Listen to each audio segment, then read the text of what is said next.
তুমি মা বলে ডাকো। মুখে কি দেখি, মুখে কি লেগে আছে? এ মা, তাকাও এদিকে। মা, এ ওকে ওকে ওকে ওকে। পদু দেখাচ্ছে কেন সবাইকে? মা, এ দেখো পদু, পদু এই সবাইকে পদু দেখিয়ে দিচ্ছে তো। এদিকে ঘোরো মা, এদিকে ঘোরো ঘোরো ঘোরো ঘোরো, জলদি ঘোরো।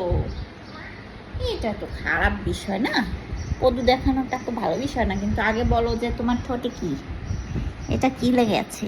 কি কি লেগে আছে এটা? বলো তো, সবাইকে উত্তর দাও, কি আছে এখানে লেগে? মাংস আর কুমড়া খেয়েছে, কুমড়া লেগে আছে এখানে টুক টুক করে। একটা টিয়া পাখির মতো ঠোঁট, একটা টিয়া পাখির মতো ঠোঁট।